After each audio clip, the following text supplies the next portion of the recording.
जङ्गलको बिचमा मलाई के लिएर आउनुभएको? कस्तो कुरा बुझिनु क्या तिमी पनि कत्रो प्लानिङ मिलाएर यहाँ आइरहेको छु अफिसबाट सिधै यता आएको अनि यस्तो ठाउँमा आएर कहाँ जाने त र पनि ल्याइने कुरा गर्छ यस्तो ठाउँमा चाहिँ किन लिएर आएको? लाने भए अलि राम्रो ठाउँमा लगाएको भए पनि त हुन्थ्यो नि। ए दादा राम्रो ठाउँमा नि जाउँला क्या हतार गर्नु हुँदैन कि अब यहाँ सुन मैले तिमीलाई यति कुरा मिलाएको छु कि अफिसमा आज भेला हुन्छ मिटिङ छ भनेर यस्तो मिलाएको छु अब अहिले दायाँ बायाँ गर्नु मेरो साथीभाइले देख्ला त्यही भएर आज चाहिँ यति कुरा गरौँ होला अनि पछि भनेको त घुम्न जाँदा के छ र अब हेर्दै जाऊ न म त्यसलाई कसरी घरबाट निकाल्छु फिटिकै मन पर्दैन मलाई खै तपाईँको कुरा पनि म केही बुझ्नै सक्दिनँ है के हो। अनि सुनको औँठी किनिदिन्छु भन्नुहुन्थ्यो। सुनको औँठी मात्रै किन नि भोलि सिक्री पनि तिम्रो नामको लकेट भएको होइन अनि यो कानमा के लाग्यो राम्रा यस्तो त सुनै अहिले सुन कति दुध थाहा छ अब गफ मात्रै हो क्या तपाईँको? पहिला अनि त्यो भएको सम्पत्ति त सबै तिम्रो त अहिले तपाईँको त गफ मात्रै हो क्या केही गर्न सक्ने होइन अल्छ झार एउटा सुनको औँठी त दिन सक्नुहुन्न गफ भने चाहिँ कहाँ दिनुहुन्छ? बक तिमीको चर्कीबाट अन्टिया गरेर भनिदिन्छु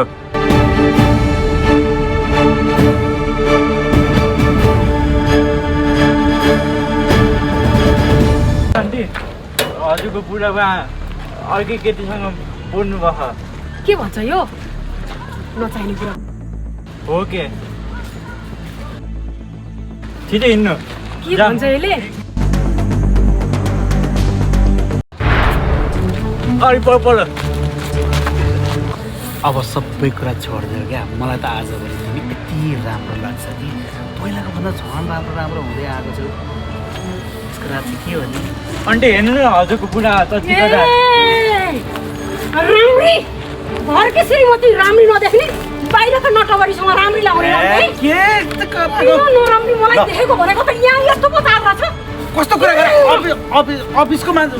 जे पाए त्यही भने बहिनी हो मेरो अफिसको बहिनी देखियो राम्रोसँग देखियो होइन कि अफिसको यहाँ सँगै बाटोमा आउँदा मैले दाइलाई फोन गर भने होइन दाइलाई चाहिँ किन फोन गर्नु पर्यो फेरि यहाँ अहिले के हुन्छ अब नतिजा कोही होइन क्या मेरो बहिनी घरमा किन टाइममा घरमा नआउने भनेको त यो रथ पो हेतेरको यही मात्रै सोच्ने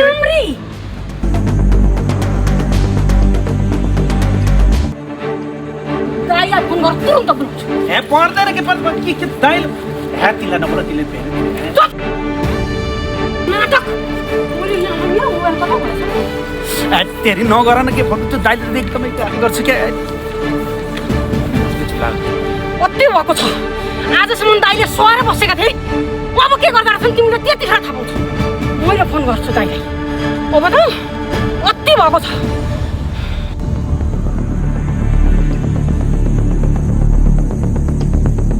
होइन कसको फोन आयो फेरि यही बेला हेलो दादा हजुर कहाँ होइसिन्छ म कता हुनु नि घरबाट बाहिर निस्किँदैछु दादा तुरुन्त हजुर यहाँ आइस त होइन के भन्छ यो के भएर दादा सुनिसो न आजसम्म मैले सोएर बसेको थिएँ अति चार गरेको थिएँ मैले यो कुरा हजुरलाई मैले सुनाएको थिइनँ आज त्यो अति भयो हजुर आफै आएर देखिन्छ के रहेछ यिनीहरूको ज्वाइँको नतिजा भन्ने कुरा आजसम्म मलाई कति गरेको रहेछ के गरेको रहेछ भन्ने कुरा हजुरको आँखाले आफै खुद देखिन्छ हजुर यो चाहिँ भण्डारा खालको जङ्गलमा तुरुन्त आइसो त पर्दैन के बोल्नु न दादा हजुर तुरुन्त पहिला यहाँ आइसो त बाँकी कुरा हजुरले आफ्नै आँखाले देखेर थाहा पाइसिन्छ ए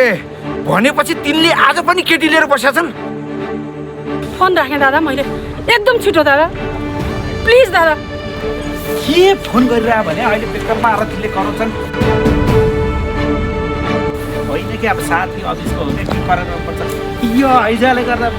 सबै के भयो बहिनी के भयो ए नमस्कार दादा नमस्ते के हो के पनि भयो त हामी अफिसबाट पहिला पनि सँगै लिएर आउँदै थिएँ है अफिसको के सँगै काम गर्ने हो यसो सँगै गर्नुहुन्न के दादा को हो उहाँ अफिसको साथी हो अफिसको साथी तपाईँको अफिसको साथी कतिवटा हुन्छ अब अफिसमा कति हुँदैन अब स्टाफै 15-20 जना छन् अनि अब हुँदैन त के सँगै गरेर जहिले नि साथी भनेछ के भनेछ घरमा टाइममा जानु हुन्न रे बहिनी सधैँ रोको रहेछ मसा के हो यो यसको यो सबै चिज गर्ने बानी हो दादा हजुर मैले तपाईँको बहिनी रानी यसरी सारा हाल्छु होइन के भयो बहिनी भएको कुरा भन्दा दादा हेर्छु न यहाँ त देखिसकिनु मैले को नानी हो यो अफिसको साथी त हो है अफिसको हो क्या हेर्दाखेरि छोरी जस्तो देखिन्छ छोरी जस्तो मान्छेसँग यसरी जङ्गल जङ्गलमा मैले तपाईँ छोरी भनेर मैले भनेको छु दादा तपाईँ पनि धेरै बढी नबोल्नु है बहिनी भनेर भनिरहेको छु त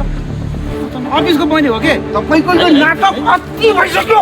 सुन्न नसक्ने भइसक्यो म के गरौँ भन्नु बहिनी दादा मैले अति सहेको थिएँ किन भन्नु त घरको कुरा भनेर मैले अहिलेसम्म केही कुरा गरेकै थिइनँ दादा मैले हजुरलाई खुदै आज देखाएँ किनकि यसको नतिजा पछि थाहा हुन्छ घरमा गएर। कति अत्याचार सहेर बसेको के हुन्छ होला तिजा होइन, के हुन्छ होइन, धेरै होइन, अगाडि होइन, होइन, बहिनीलाई फास्टिँदै हुनुहुन्छ होइन होइन दाजु त्यो त होइन दादा अझै अझ लाज हुँदैन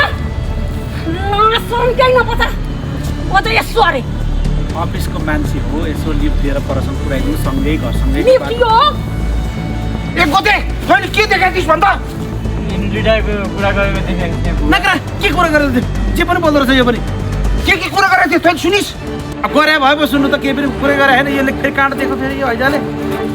देखाएपछि देख्दैन त मलाई त सुन्न नसक्ने हो के गरौँ म ए दादा हजुर यो हेर्नुहोस् ए जेठानले ज्वाइँलाई माऱ्यो भने खबर नआओस् है भेजी मैले भनिदिएको छु तपाईँ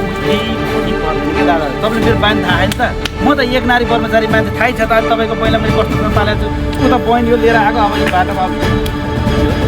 नाटक घरमा नुन तेल छ किन्नलाई पैसा छैन भन्नुहुन्छ अरे यस्तो यस्तोलाई पैसा खुवाएर रेस्टुरेन्टमा लगेर अब रेस्टुरेन्टमा गइसकेपछि खर्च के अरे कहाँ कसले भने रेस्टुरेन्ट भनेर के बोले मैले धेरैचोटि देखाएको छु भन्न मात्र नसकेको जोइ साहब तपाईँलाई म जोइ साहब भन्न छोड्छु यो कुरो बाध्य हुन्छु नि म हो दादा फेरि हो फेरि मेरो बहिनीलाई फेरि होइन होइन मैले कति राम्रै भनेर भन्नु त्यहाँ छिस्रिकको घर गएपछि तलमाथि मात्रै गर्नुभयो भने मलाई तुरुन्त फोन गर राति 12 बजे भए पनि आउँछु म कति गरेको छ दादा मलाई अहिले घर जाऊ हुन्छ दादा म आउँला उसलाई पुऱ्याइदिएर जाऊ न है मलाई मेरो अफिस काम छ तपाईँ नभए मेरो बाइक हाल्नु लान्छौँ कति गरेको थियो कि मलाई